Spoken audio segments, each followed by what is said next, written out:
Alors bonjour à toutes et à tous.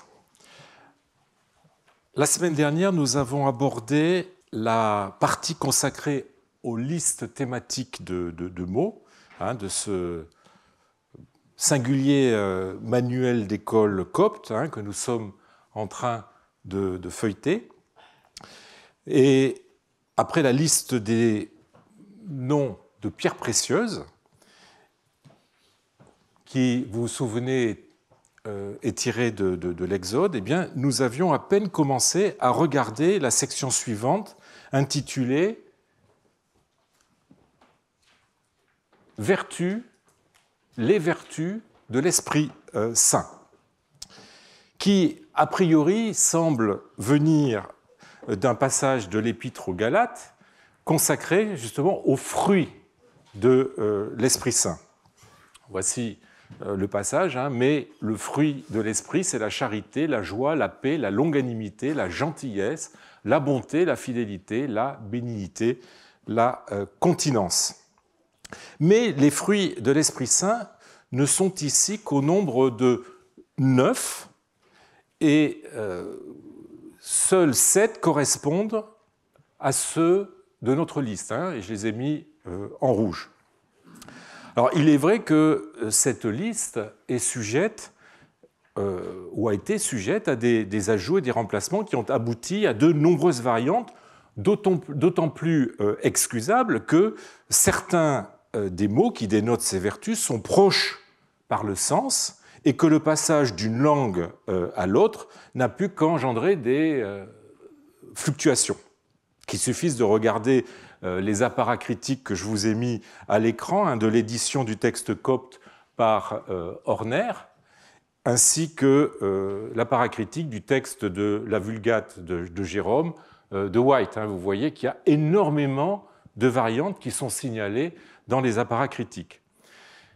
C'est ainsi que dans une homélie de l'évêque d'Alexandrie Théophile, sur la repentance et la tempérance, conservé par un manuscrit de Londres, en version copte, eh bien, la liste des fruits de l'Esprit Saint, donnée de façon abrégée, contient la pureté, pétebbo, absente du texte de l'Épître aux Galates, mais mentionnée dans le codex scolaire Kotzen. Vous voyez, je vous ai mis, là encore, la référence, et en rouge, ce qui se retrouve dans notre codex. Donc le fruit de l'esprit est la charité, la joie, la paix, la longanimité, la pureté, et les autres qualités qui viennent après celle-ci. Donc les fruits de l'Esprit Saint sont à nouveau cités en copte dans la vie de Pacôme, le fondateur du cénobitisme. Là encore, les vertus varient, mais qui plus est, entre la version en copte saïdique et en copte boïrique du même texte, eh bien, leur nombre change sensiblement. Alors, la version saïdique, je vous rappelle que le saïdique, c'est le dialecte du Sud, le dialecte copte du Sud. Eh bien, on a le texte suivant: la justice, la paix, l'humilité de cœur, la longanimité, la gentillesse, la bénignité, la continence, la joie dans l'espérance. Et vous voyez que la joie et l'espérance ont été fusionnées dans une seule et même expression, la joie dans l'espérance, la charité. Tandis que dans la version boïrique, le dialecte du Nord, eh bien, nous avons le texte suivant: les fruits de l'Esprit Saint, la foi. Alors, la foi qui est exprimée cette fois-ci en boïrique, non pas par le mot grec pistis, mais par le mot copte narti, pinarti, qui équivaut exactement à pistis. Donc, la foi, la bonté, la crainte, la miséricorde, la pureté, l'humilité, la justice, la longanimité. Là, dans le texte boïrique, on a un autre mot que celui que nous avions en saïdique, ti metrefou, mais qui est aussi un équivalent copte de la longanimité, qui se dit en grec macrotumia, le fait d'être grand, long de cœur, mot à mot. La gentillesse, la bénignité, la continence, la joie, l'espérance et la charité parfaite. Alors, vous voyez que la première version, celle en saïdique, nous donne 10 vertus, dont 8 correspondent à la liste du papyrus, enfin du manuscrit Costain. La seconde, 14, dont 9 se retrouvent dans le manuscrit Costain, parfois donc sous des synonymes, comme on l'a vu avec notamment la foi. Dans la version arabe de la vie de Pacôme, que je vous épargne, eh bien, ce sont 10 vertus qui sont citées. Donc vous voyez que selon les versions, on peut avoir des modifications dans la liste de ces vertus. Donc cette liste a fluctué à la faveur de traductions, de citations plus ou moins textuelles. Alors, est-ce une raison suffisante pour renoncer à chercher des parallèles plus proches de notre manuel scolaire et d'en conclure qu'on a affaire à une liste dérivée de l'Épître aux Galates, modifiée selon l'humeur, on va dire, du rédacteur de notre manuel scolaire? Ben, ce serait dommage. Il y a 2 indices qui peuvent nous mettre sur la piste d'un modèle plus proche de notre liste. Le nombre des vertus est de 12, et elles ne sont pas appelées fruits de l'Esprit Saint, comme dans l'Épître aux Galates, mais vertus de l'Esprit Saint, avec le mot grec qui est utilisé, arrêté. Vertu de l'Esprit Saint. Ces 2 éléments ont leur importance. Il se trouve que les vertus de l'Esprit Saint sont citées dans des textes coptes contemporains de notre codex, comme dans cet éloge de la Vierge conservé par un manuscrit de Berlin. Alors, je vous donne la traduction. La Vierge Marie a revêtu les 12 vertus de l'Esprit Saint. Ce sont la foi, l'espérance, la charité, le jeûne, la sagesse, la continence, la bénignité, la chasteté, la longanimité, l'humilité, la pureté, l'endurance. Et on retrouve dans cette liste 10 de nos 12 vertus. Mais on les rencontre surtout, ces vertus, dans des invocations épigraphiques provenant précisément des monastères d'Appa Jérémie à Saqqara et d'Appa Apollo à Bawit. Et cela constitue un parallèle qui, pour nous, évidemment, est beaucoup plus intéressant, étant donné que ce codex scolaire, je vous l'ai dit, a de fortes probabilités de venir d'un de ces 2 monastères. Alors, nous avons vu que le colophon de notre codex était très proche des litanies qui commençaient, les inscriptions commémoratives et funéraires qui sont retrouvées en très grand nombre, soit sous la forme d'épitaphes gravées, soit sous la forme d'inscriptions peintes sur les murs, dans ces 2 monastères. Or, une autre caractéristique rapproche ces litanies de notre codex. Entre autres entités divines ou saintes invoquées, eh bien, on trouve les vertus de l'Esprit Saint, autrement dit, le titre même de notre section. Et sur ce sujet-là, je vous renvoie à un article de René-Georges Coquin, Les vertus arrêtailles de l'Esprit en Égypte, qu'il a publié en 1974 dans Les mélanges d'histoire des religions offerts à Henri-Charles Puech. Alors, en voici quelques exemples de ces inscriptions qui citent les vertus de l'Esprit Saint. Je les ai pris dans chacun des 2 monastères. Alors, le premier exemple que je peux vous montrer, eh bien, c'est une stèle qui commence ainsi: le Père, le Fils et l'Esprit Saint, nos pères Michel et Gabriel, donc les archanges, les 24 vieillards, vous vous souvenez qu'il s'agit des 24 vieillards de l'Apocalypse, les vertus de l'Esprit Saint, notre père Adam, notre mère Marie, notre mère Zoé. Je vous rappelle encore, j'avais eu l'occasion de vous le dire, que dans ces inscriptions, on ne parle jamais d'Ève, mais on remplace le nom d'Ève par celui de Zoé. Alors, vous constaterez que, en fait, si vous regardez la traduction qui a été donnée de cette épitaphe par le premier éditeur, Hall, eh bien, il y a une différence. Il n'a pas compris le texte de la même façon. Il a traduit le passage qui nous intéresse par les 24 prêtre vertueux de l'Esprit Saint. Il n'a pas vu que c'était les 24 vieillards, puisque en grec, presbytéros veut dire à la fois prêtre et vieillard, les 24 vieillards et les vertus de l'Esprit Saint. Alors, le problème, c'est que cette épitaphe, il est probable qu'elle vienne de Bawit, mais on n'en est pas complètement sûr. Alors, je vais vous donner des exemples qui, eux, viennent assurément de Bawit. L'exemple suivant vient de Bawit puisqu'il a été découvert in situ. Il s'agit là encore d'une inscription funéraire, ou plus exactement d'un dipinto, puisqu'il est peint sur le mur commémoratif. Donc vous voyez, il a été publié par Jean Cléda en 1904, et il commence par le Père, le Fils et l'Esprit Saint, notre Père Michel, notre Mère Marie, les 24 vieillards, les vertus de l'Esprit Saint. Et alors, si vous regardez le texte de l'édition, vous verrez qu'il n'est pas correct. En fait, il faut lire ce que je vous ai mis dessous, c'est-à-dire les vertus, ennaretu, alors probablement peut-être mal orthographié, avec une désinence de pluriel, empneuma et tuab, et je vous montre la photo pour que vous puissiez contrôler ma lecture. On a cette évocation des vertus de l'Esprit Saint dans des inscriptions funéraires qui viennent de l'autre monastère, celui d'Appa Jérémie à Saqqara, publié donc dans le volume de Quibel en 1912. Celle-ci que vous avez à l'écran, le Père, le Fils et l'Esprit Saint, Michel, Gabriel, Sainte Marie, les 24 vieillards, les vertus de l'Esprit, notre Père Adam, notre Mère Zoré, etc.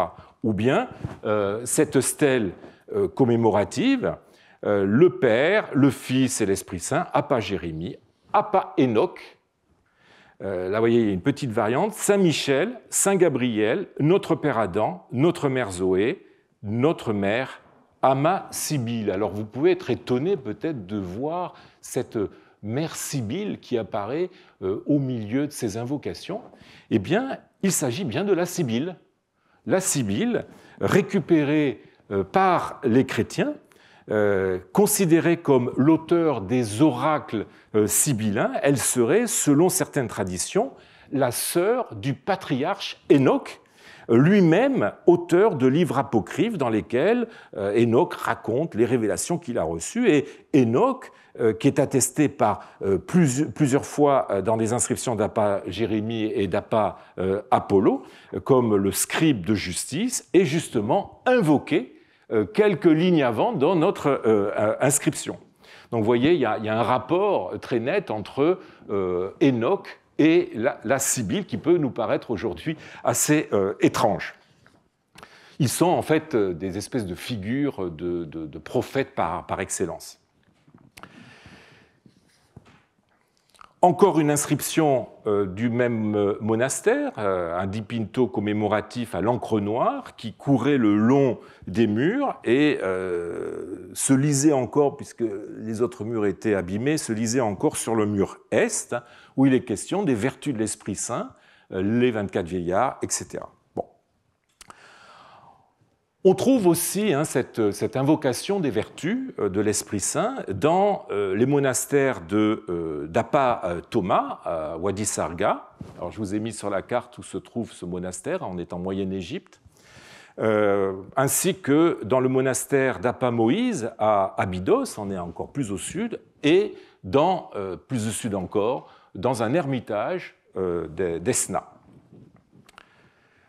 Et ce n'est d'ailleurs pas une coïncidence si le monastère de Wadi Sarga ou celui de Moïse à Abydos entretiennent aussi des affinités avec Appa Jérémie et Appa Apollo. D'ailleurs, René-Georges Coquin parle au sujet de ces établissements monastiques de monastère de l'obédience de Saint Apollo. Alors, ce dernier monastère, le monastère d'Appa Apollo, de Bawit, eh bien, a livré une inscription peinte que j'ai gardée pour la fin, non seulement parce qu'elle était inédite jusqu'en 1999, date à laquelle ont été publiés les carnets de fouilles de Jean Clédin, presque un siècle et demi après les fouilles, mais surtout parce qu'elle apporte des informations supplémentaires par rapport aux autres. Il s'agit là encore d'une invocation malheureusement assez abîmée, mais ce qu'il en reste est suffisamment intéressant pour mon propos. Comme vous le voyez, les vertus sont invoquées et leur nombre, justement, et c'est ça qui est intéressant, est expressément mentionné. On parle des 12 vertus de l'Esprit Saint.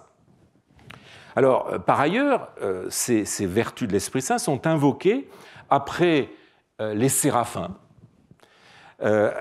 les 24 vieillards de l'Apocalypse et les archanges, qui ne se limitent pas ici aux 2 archanges que l'on retrouve partout ailleurs, c'est-à-dire Gabriel et Michel, et probablement, Gabriel et Raphaël, et probablement Michel, qui doit être sûrement en lacune, mais comprennent aussi un certain Saraphuel.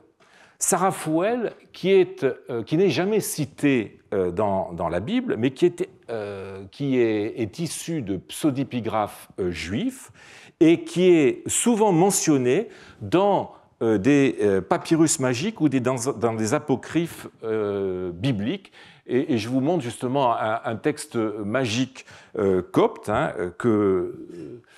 où vous pouvez voir dans la liste des archanges Saraphuel qui apparaît, un vrai Dieu, écoute-moi aujourd'hui, moi, un tel, fils d'une telle, et envoie-moi les 7 archanges qui existaient avec toi, Michel, Gabriel, Souriel, Raphaël, Raguel, Assuel, Saraphuel, afin qu'il soit avec moi à cette heure, moi, un tel, fils d'une telle, jusqu'à ce que je termine mon invocation. Et alors après, il met en scène les archanges, que Michel soit à ma droite, Gabriel à ma gauche, Souriel sonne la trompette devant moi, etc., etc., que Saraphuel me donne l'honneur, la gloire et la grâce à mon visage, moi, sévère, fils de Johanna.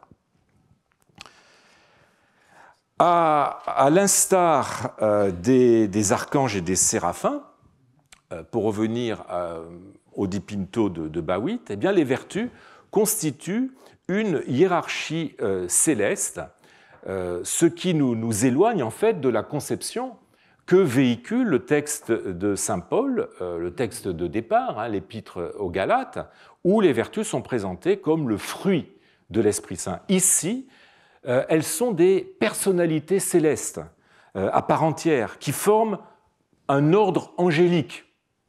C'est ce que l'on retrouve dans un écrit apocryphe qui est datable, dont la rédaction est datable du 5e, 6e siècle, qu'on appelle improprement l'évangile de Barthélemy, et qui vaudrait mieux appeler le livre de la résurrection de Jésus, où l'apôtre décrit une vision de la cour céleste qui est étonnamment proche des litanies ou de l'inscription qu'on vient de voir de Bawit. Alors, je vous ai mis le texte copte à gauche. Alors, voici la traduction. « Je vis aussi le Seigneur assis à la droite de son Père, des milliers d'archanges, de chérubins, de séraphins. » On retrouve le séraphin de notre inscription. De puissance, et là c'est le terme grec dynameis qui est utilisé, d'autorité, exousiai, les 12 vertus de l'Esprit Saint, les 24 vieillards, les 7 éons. Alors là c'est une nouveauté, les éons, ce sont des espèces de puissances éternelles, aion, c'est l'éternité en grec, qui émane de l'être divin, l'être suprême, et qui était particulièrement en vogue chez les gnostiques. Les patriarches, les prophètes et tous les justes vinrent ensemble et se prosternèrent devant le Fils de Dieu en disant « Saint, Saint, Saint est le Roi, le Fils de Dieu ». Alors, que cet apocryphe reflète la piété, la liturgie ordinaire des chrétiens de langue copte dans l'Égypte du 5e et 6e siècle, comme l'écrivent Daniel Kessley et Pierre Chérix dans l'introduction qu'ils font à leur traduction de ce texte, est confirmé par les rapprochements que l'on vient de faire avec des litanies de moines que l'on a retrouvés à Bawit et à Saqqara. On notera d'ailleurs que Sarafouel, le Sarafouel de notre inscription, apparaît plusieurs fois dans le livre de la résurrection de Jésus, le pseudo-évangile de Barthélemy, sous la forme de Salafouel ou sous la forme de Saroufouel, ce qui montre que ce texte apocryphe devait être pratiqué par les communautés monastiques de Bawit. En tout cas, le statut qu'acquièrent les vertus se trouve être confirmé par plusieurs peintures retrouvées, là encore, au monastère d'Appa Jérémie et d'Appa Apollo. Car si on ne s'attend guère à ce que les fruits de l'Esprit Saint, dans leur abstraction incolore, dirais-je, soient figurés, eh bien il en va tout autrement de vertus incarnées sous la forme d'entités angéliques. Les programmes iconographiques de ces deux monastères répondent parfaitement aux textes qu'on y a retrouvés inscrits. Ils ont en effet livré plusieurs représentations figurées des vertus sous la forme de femmes ou d'anges. Alors, le fait que ces représentations n'apparaissent pas ailleurs montre une fois de plus que la cohorte angélique des vertus est une tradition spécifique à ces deux monastères, une de plus. Alors, le monastère d'Appa Jérémie en a livré deux exemples dont la date est justement contemporaine de notre codex. Il s'agit de peintures qu'on pense datées de... Alors, je vous rappelle, notre codex a été écrit aux alentours de 600. Et les peintures datent aussi à peu près de cette époque. Alors, le premier exemple se trouve dans la salle 125, 1725 du monastère d'Appa Jérémie, selon la numérotation des archéologues. C'est malheureusement un exemple un peu partiel. Il s'agit de 5 têtes féminines que vous voyez ici. 5 têtes féminines, d'après évidemment les boucles d'oreilles, on voit qu'il s'agit de têtes féminines, sur la plate-bande d'un arc entourant une niche décorée d'une représentation de la Vierge à l'enfant. Alors les autres vertus, puisque normalement elles sont au nombre de 12, on l'a vu, devaient être représentées ailleurs dans la salle, peut-être autour d'autres niches, sur les autres murs. Seules 2 de ces 5 vertus ont leur nom conservé. Alors, je ne sais pas si vous les voyez sur ce dessin. On voit ici Elpis, c'est-à-dire l'espérance, et ici on voit Agapé ou Tagapé, c'est-à-dire la charité.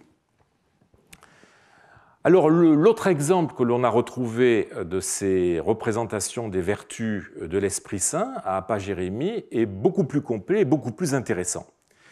Il a été découvert dans la salle 709 sous la forme de 12 portraits, peut-être 13 d'ailleurs, il est possible qu'il y ait eu la répétition d'un d'entre eux, répartis sur les murs sud, ouest, nord, et peut-être est de la salle 709. Les vertus, comme vous le voyez, ont des visages féminins, comme dans la peinture de la salle 1725 que je viens de vous montrer, mais le fait qu'elles sont dotées d'ailes, que leurs têtes sont auréolées, vous voyez les ailes qui sont très, très visibles, que leurs têtes sont auréolées et qu'elles tiennent dans leurs mains des disques, les apparentent à des entités angéliques. Alors, leur nom est mentionné de part et d'autre de leur tête, de leur auréole. Donc, on a tout d'abord, on le voit ici, on a tout d'abord, avec celle-ci, la foi. Ensuite, on le voit bien, Telpis, l'espérance. Après, on a la charité. Alors, les autres vertus, leur nom est perdu. Puis ensuite, on a Upo nommé, et on passe à la bénignité. Donc, Uponomé, c'est l'endurance. On passe ensuite à la bénignité. Et enfin, on trouve, avec cette dernière représentation et avec le nom qui est tout à fait lisible. On trouve la longanimité et malheureusement, la vertu numéro 10, numéro 11 et numéro 12 est perdue, enfin sont perdues. Les vertus 10, 11, 12 sont perdues. Alors le monastère d'Appa Apollo de Bawit est encore plus riche en représentation des vertus angéliques, puisqu'on y en a retrouvé 5 où les vertus sont représentées, là encore, sous la forme d'anges. Alors, je les présente sous la forme d'un tableau récapitulatif qui permettra de mieux les comparer. Alors, on a d'abord une représentation dans la chapelle 3.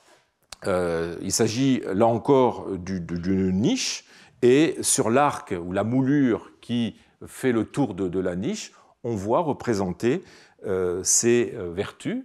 Alors malheureusement, nous n'avons pas une couverture photographique complète de ces vertus, mais on a juste ce petit schéma qui nous montre où elles étaient représentées et un dessin qui a été fait de l'une d'entre elles. Alors vous voyez, hein, les vertus sont disposées et là encore, au centre, on a la Sibylle qui est représentée. Et de part et d'autre de la Sibylle sont disposées les 12 vertus de l'Esprit Saint. La représentation suivante se trouve dans la chapelle 12, donc sur la paroi est et sud. Alors vous voyez ici des représentations de divers saints, et dans le bandeau inférieur, on voit des têtes avec des noms, hein, Pistis, la foi, Helpis, l'espérance, Agapé, la charité, etc., qui se déploient sous les représentations des saints. Donc, on a le nom de 7 des 12 vertus conservées. Malheureusement, il nous manque la 8e, la 9e, la 10e, 11e et 12e. On passe maintenant à la chapelle 18. La chapelle 18 a livré sur sa paroi ouest une représentation des 12 vertus. Alors, je vous montre les quelques photos que l'on a dans les anciennes publications, parce que malheureusement, ce sont des fresques qui, pour la plupart d'entre elles, ont disparu. Donc, vous voyez comment étaient représentées ces vertus. Et là, cette fois-ci, on voit bien les ailes, hein, qui sont tout à fait visibles. Alors, on a là encore la foi, l'espérance, probablement la charité, etc. Ici, vous voyez des dessins qui ont été réalisés. Quelquefois, les dessins sont plus visibles que les photos. Et là, on voit bien le nom de Enkratia, hein, qui est représenté, donc l'endurance. Ensuite, on a à nouveau cette photo, et je vous montre le dessin qui en a été fait et qui permet de lire le nom. Il s'agit ici de la bénignité.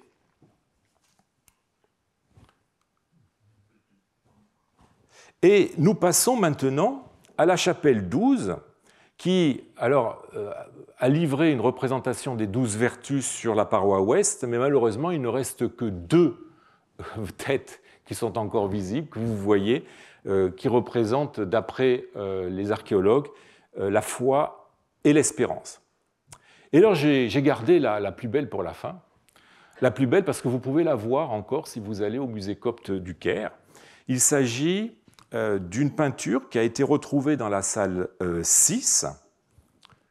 Alors, voici une photo que j'ai eu l'occasion de faire au musée copte du Caire. Vous voyez qu'il s'agit d'une magnifique représentation de la Vierge et du Christ entouré de divers saints. Et les vertus sont représentées, les vertus de l'Esprit Saint sont représentées, là encore, sur l'arc qui entoure la niche. Alors, je vous montre maintenant un dessin qui a été fait par un dessinateur dont le nom est assez connu. Il s'agit de François Domin. c'est le père de l'égyptologue François Domat, qui n'a malheureusement, l'égyptologue n'a jamais connu son père, puisque son père est mort sur le front en 1914 et que lui est né en 1915. Et c'est un dessinateur qui a travaillé beaucoup pour l'Institut français d'archéologie orientale et qui a livré un certain nombre de dessins aquarellés des peintures qui étaient découvertes à ce moment-là. Et vous voyez, là encore, qu'on a affaire à une représentation des 12 vertus avec au centre la Sibylle, Ama Sibylla, et de part et d'autre les 12 vertus. Alors si on récapitule les informations données par les peintures de Bawit et de Saqqara en les comparant à la liste de notre codex, eh bien, on obtient le schéma suivant. Alors je vous ai mis les vertus telles qu'elles apparaissent dans notre codex scolaire, et là j'ai récapitulé celles dont le nom est encore conservé, et les chiffres qui sont là correspondent à l'ordre dans lequel elles apparaissent dans chacune des représentations. Alors on voit que toutes les vertus de notre codex se trouvent attestées, mais l'état des peintures ne permet pas de les retrouver toutes ensemble. C'est la salle 6 qui s'en rapproche le plus, puisque petbo, la pureté, est rendue par le grec taknia, c'est-à-dire agneia, et que tenkratia, la continence, pourrait à la rigueur correspondre à temenet remenchet, qui signifie normalement la sagesse, mais qui ici pourrait équivaloir au grec sophrosune, dont le sens de sagesse se double aussi de celui de continence, tempérance. Donc on pourrait avoir là aussi, on pourrait retrouver cette vertu. Et la 7e vertu de cette salle 6, qui est en lacune, pourrait être l'humilité, petbio. Toujours est-il que l'ensemble des représentations aboutit à une liste de 15 noms différents qui, si l'on prend en compte les synonymes, peut être réduit à 13, ce qui montre que le catalogue des vertus pouvait varier à la marge à l'intérieur du même monastère, mais autour d'un noyau qui est somme toute assez stable. En plus de cela, on notera que les représentations figurées agencent les vertus dans un ordre ou dans un séquençage similaire ou partiellement similaire à celui de notre liste, en prenant en compte le fait que certaines séquences doivent se lire en partant du centre, comme on l'a vu, comme dans la peinture de la salle 6, qui aboutit pour la partie gauche à un ordre inverse. Alors, quand je vous dis même séquençage ou fragment de séquençage similaire, par exemple, vous avez très souvent la foi, l'espérance et la charité qui se suivent. Et le plus souvent se trouve en position initiale, ce qui met en valeur ces 3 vertus théologales. On trouve aussi la virginité et la continence et l'endurance, dans ce sens ou en ordre inverse, qui sont regroupés. De même, la bénignité, la longanimité. Bref, la liste de notre codex fait une fois de plus parfaitement écho aux textes et aux représentations qui couvrent les murs des monastères où ce manuel a dû être utilisé. Son étude nous aura permis de voir comment, à partir d'une base néo-testamentaire, l'épître aux Galates, eh bien, les chrétiens d'Égypte ont développé, entre autres pour des raisons liturgiques, une nouvelle conception des fruits de l'Esprit Saint en faisant un ordre angélique dont témoignent plusieurs œuvres de l'époque. On notera que ces 12 vertus ont eu la vie longue puisqu'elles sont encore invoquées au XVe siècle, puisqu'on les retrouve dans le rituel d'ordination d'un évêque tel qu'il a été mis en place par Gabriel V, qui fut patriarche de l'Église copte entre 1409 et 1428. Donc vous voyez, on a une permanence tout à fait remarquable. Il n'y a qu'en Égypte qu'on trouve une telle permanence. Je vous lis le texte, que les 12 vertus de l'esprit qui sont écrites dans les Écritures saintes. Alors, ce n'est pas tout à fait vrai, on a vu que l'Épître aux Galates ne les citait pas toutes les 12, dont les noms sont ceux-ci, soit sur notre Père saint, l'évêque Abba Untel, puisqu'il s'agit d'un rituel d'ordination, donc le nom change évidemment dès qu'il y a un changement d'évêque. La première est la charité, la seconde est l'espérance, la troisième est la foi. Vous retrouvez toujours les mêmes vertus en position initiale, même si ici elles sont inverses par rapport à celles de notre codex.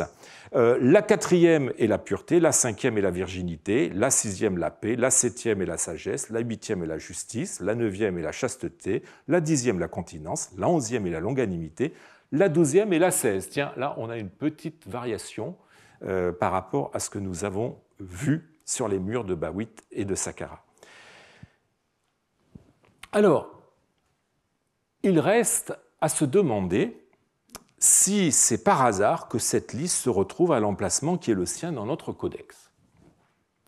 Vous aurez remarqué que la liste des vertus de l'Esprit Saint dans le codex étant vis-à-vis de la liste des pierres précieuses.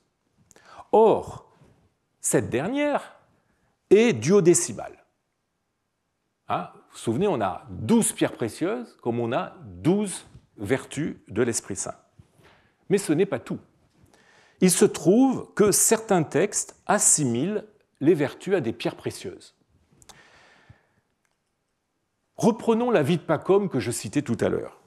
L'énumération des vertus de l'esprit, que j'ai déjà eu l'occasion de citer, se rencontre dans un contexte qui n'est pas indifférent à mon propos. Pacôme vient d'avoir une vision. Et le texte nous dit, voici ce qu'il vit. Le mur oriental était, pour ainsi dire, tout doré. Et la forme sous laquelle le Seigneur lui apparaissait en ce moment était ainsi. C'était la forme d'une grande figure, dans le genre d'un tableau, apparaissant sur le mur doré. Et elle avait sur la tête une couronne d'une incommensurable gloire. Et sur le pourtour de la couronne, des pierres précieuses, de couleurs variées, et qui sont les fruits de l'Esprit Saint. C'est-à-dire la justice, la paix, l'humilité de cœur, la longanimité, la gentillesse, la bénignité, la continence, la joie dans l'espérance, la charité. Ainsi, comme vous le voyez, les vertus sont des pierres précieuses désignées par le même nom que le titre de notre section qui précède, Éné Emmé, pierre précieuse, Éné étant une variante saïdique de Onné qu'on a dans notre codex. Alors je ne crois pas qu'il s'agisse là d'une coïncidence. Il est même possible que le compilateur de ce manuel est utilisé pour constituer la section sur les pierres et celle sur les vertus, un texte aujourd'hui perdu, un texte qui est tenté d'associer les pierres précieuses et les vertus dans un esprit allégorique assez proche de celui d'Épiphane de Salamine. Vous vous souvenez de cet écrit d'Épiphane de Salamine, des Duodékim Gémis, sur les 12 pierres précieuses.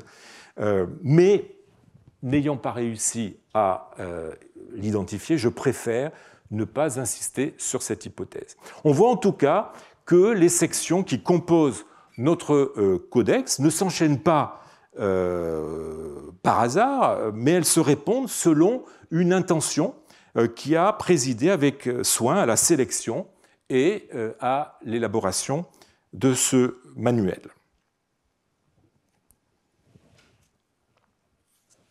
Alors, continuons à feuilleter notre codex.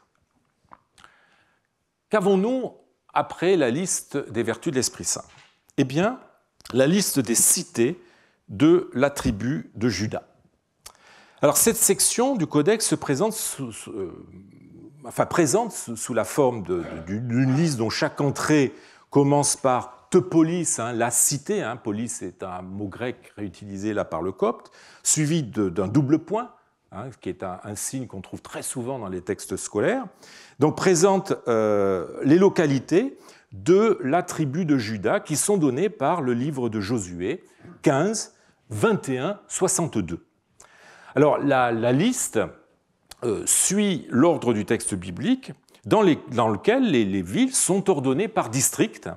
Chez Josué, il y a un total des villes à la fin de chaque district. Ainsi, en 1562, eh bien, le dernier district, le texte précise 6 villes avec leur village. Et ce total n'est donné dans notre codex que pour le dernier district à la fin de la liste, où on arrive à lire, malheureusement le début de la ligne est un peu abîmé, où on arrive à lire qui font 6, et donc on a ici un parallèle très net avec le texte biblique. Alors, il y a un certain nombre de différences entre l'orthographe des noms de cités donnés par le manuel scolaire et le texte biblique copte, lui-même divergent par rapport à celui de la Septante grecque, mais je ne m'y attarderai pas. Alors, la liste suivante, là encore, s'appuie sur Josué. Il s'agit cette fois-ci du livre de Josué 12, versets 8 à 24. Donc c'est la liste des peuples et des rois vaincus par Israël. Alors, cette liste est ainsi introduite. Voici les rois du pays que Josué et les Israélites bâtirent en deçà du Jourdain, à l'occident, depuis Baal-Gad, dans la vallée du Liban, jusqu'au mont Pélé, dont Josué distribua l'héritage aux tribus d'Israël suivant leur division. Donc ça, c'est l'introduction du texte de Josué, enfin du passage dans le livre de Josué, introduction qui se termine sur la liste des pays conquis, immédiatement suivie de la liste des rois. Alors, notre section, dans notre codex, notre section garde les noms des pays conquis. Donc vous avez tout d'abord le roi le Hittite, l'Amorite, le Cananéen, le Périzite, l'Hivite, le Jébuséen, le Gigashite. Et à partir de la page 135, eh bien, notre texte égrène, comme dans le texte biblique, la liste des 29 rois qui sont identifiés par la cité où ils trônent. Le roi de Jéricho, le roi de Gaï, le roi de Jérusalem, et vous remarquerez que Jérusalem est écrit selon le principe des nomina sacra qui est développé dans une section précédente. Donc vous voyez qu'il y a toujours des échos. Le roi d'Hébron, de Yarmout, de Lachish, d'Alam, de Gézer, d'Ébir, Geisei, Horma, Arad, Libna. L'énumération se termine dans la Bible sur le total des rois. Le texte dit le total des rois faisant 29, qui clôt aussi la liste de notre codex avec une petite variante textuelle, total des rois, 29 rois. Alors, dans la deuxième moitié de la page, eh bien, on a quelque chose de très différent. Manifestement, le compilateur de ce codex n'a pas souhaité commencer une nouvelle section au milieu de la page. Il a rejeté la section suivante à la page suivante et a comblé l'espace laissé vacant avec un texte de remplissage, comme vous le voyez, disposé en 4 colonnes. Alors, en fait, il s'agit d'une espèce de pot pourri des sections précédentes. Alors, la première colonne donne les voyelles, la deuxième colonne propose des combinaisons de voyelles qu'on a déjà rencontrées dans la section du syllabaire, mais selon un ordre un peu différent. La quatrième colonne semble lister les lettres coptes. Malheureusement, elle est pour une grande part en lacune, mais il est vraisemblable qu'il s'agisse des lettres coptes qui sont ici données. Le contenu de ces 3 colonnes devait se trouver au tout début du codex. Donc, il s'agit d'une espèce de répétition qui sert de remplissage. Quant à la 3e colonne, eh bien, elle reprend les séries anagrammatiques de la section 6, vous savez, la section des mutismes sur laquelle je m'étais longuement arrêté. On retrouve en effet les lettres qui sont d'une ligne à l'autre répétées dans un ordre différent.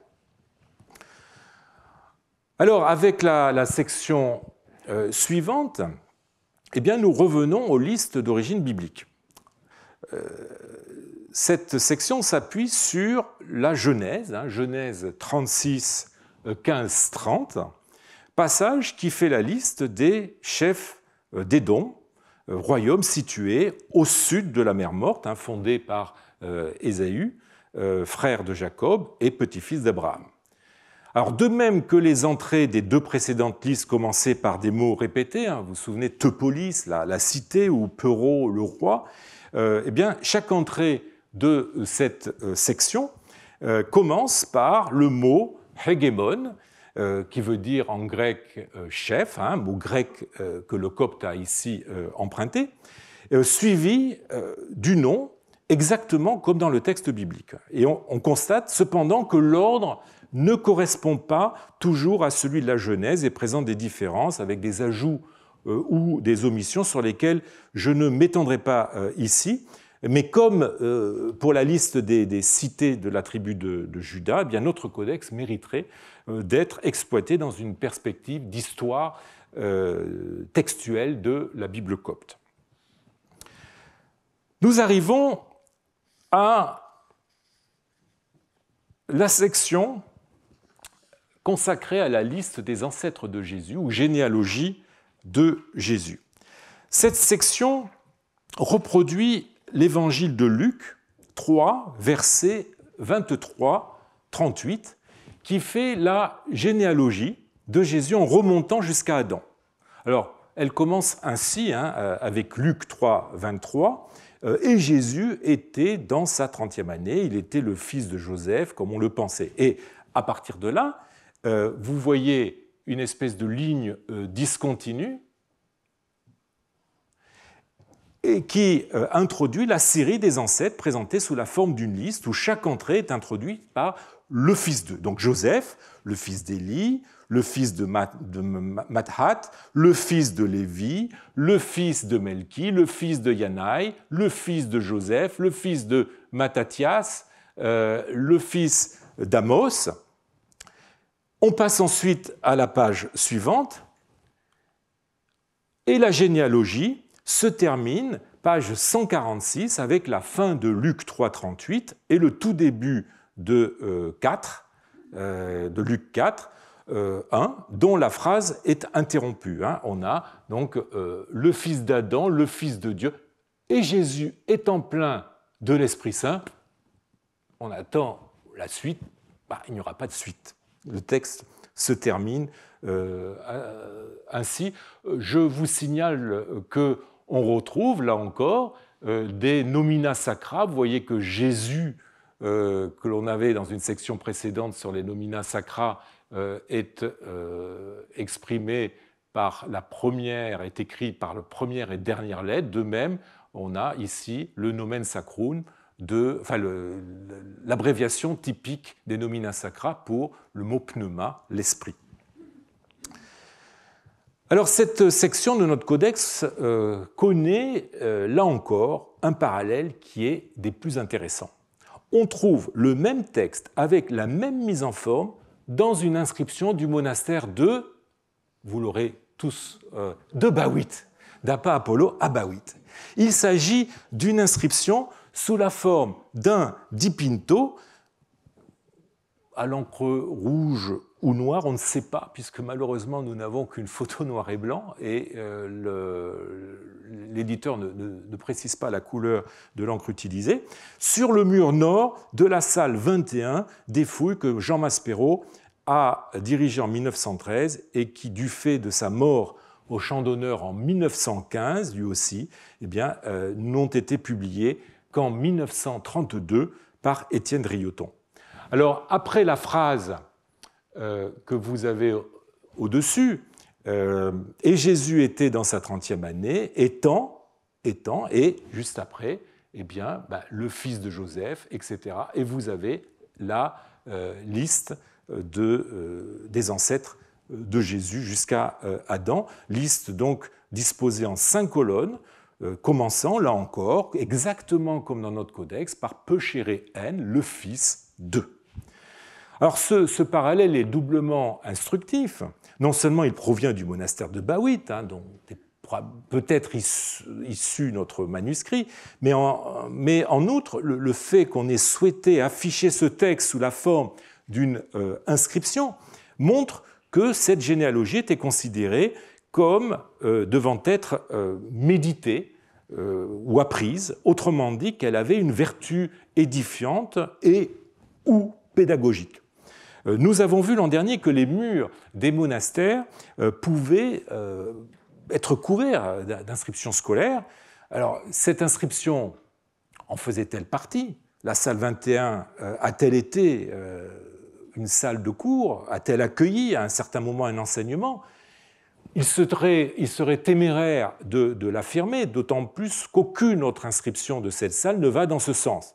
Mais à tout le moins, cette inscription est l'indice que le texte de Luc faisait partie de ces passages scripturaires dont on cherchait à ce que les moines s'en imprègnent et peut-être l'apprennent par cœur. Alors, je n'entrerai pas dans l'analyse exégétique de cette généalogie qui, avec celle différente de Matthieu 1, 17, a fait couler beaucoup d'encre. Je me contenterai de signaler ou de constater qu'en asseyant la légitimité de Jésus et en accréditant ainsi son rôle de Messie, qui implique son appartenance à la lignée du roi David, eh bien ce texte acquiert une dimension théologique, pour ne pas dire téléologique, expliquant qu'on ait voulu le mettre en valeur. Par ailleurs, partant de Jésus pour arriver à Adam, il constitue un compendium de l'histoire biblique qui pouvait faire office de résumé historique doté d'une vertu pédagogique d'autant plus forte qu'il se présente sous la forme épurée d'une liste qui est une forme tout à fait prisée dans la culture, notamment la culture scolaire de l'époque. Le texte de Luc, en étant à la fois une liste et aussi une longue citation, sert de transition vers un autre type de section et donc d'exercice. Nous passons des listes au texte suivi selon une gradation qui respecte la méthode pédagogique progressive que Quintilien, entre autres, conseillait aux maîtres en leur recommandant, après les syllabes, les mots et les phrases, en leur recommandant de présenter aux élèves des textes en vers, donnant, et je cite, un nom des maximes oiseuses, mais des orientations morales. Le souvenir de ces aphorismes, nous dit Quintilien, nous accompagne jusque dans la vieillesse et imprimés dans un esprit qui n'est pas encore formé, ils iront jusqu'à servir de règles de morale. L'enfant peut apprendre ainsi, par jeu, les dits des hommes illustres et des passages choisis, tirés principalement des poètes, car c'est par la poésie, car c'est la poésie qui a le plus d'attrait pour les enfants.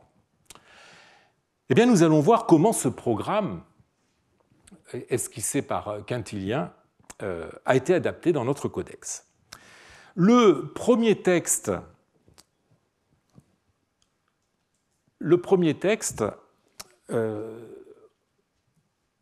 de ce codex est l'Épître aux Romains, 8, versets 28-32. C'est un passage qui, quoique n'étant pas en vers, comme le voulait Quintilien, n'en est pas moins empreint d'une très forte portée morale, puisqu'il célèbre les bienfaits de l'amour de Dieu. Alors, il commence sans titre, vous voyez, on a une décoration qui sépare une décoration un petit peu plus un petit peu plus soignée, on va dire, que les séparations que l'on avait dans les sections suivantes, puisque là, on passe de listes de mots à des textes suivis. Et donc, nous n'avons pas de titre. On commence directement avec le passage de l'Épître aux Romains 8, 28, qui commence ainsi. Et nous savons que ceux qui aiment Dieu, Dieu a l'habitude de les aider en toutes choses pour le bien, eux qui sont appelés selon son dessein. Car ceux qu'il a connus d'avance, il les a prédestinés comme conformes à l'image de son Fils, pour qu'il soit le premier-né né d'une multitude de frères. Mais ceux qu'il a prédestinés, ce sont aussi ceux qu'il a appelés. Et ceux qu'il a appelés, ce sont ceux aussi qu'il a justifiés. Et ceux qu'il a justifiés, ce sont aussi ceux qu'il a glorifiés. Que dirons-nous donc à propos de ces choses? Et si c'est Dieu, c'est Dieu qui est pour nous, quel est celui qui pourra lutter contre nous? Celui qui n'a pas épargné son propre Fils, mais l'a donné pour nous. Et là, le texte s'interrompt brutalement, là encore, bizarrement, au milieu d'une phrase, puisqu'il manque la fin du verset qui disait « Comment, en effet, pourra-t-il ne pas nous octroyer toutes choses avec lui ?» Alors, vous voyez que ce texte a évidemment une forte portée édifiante,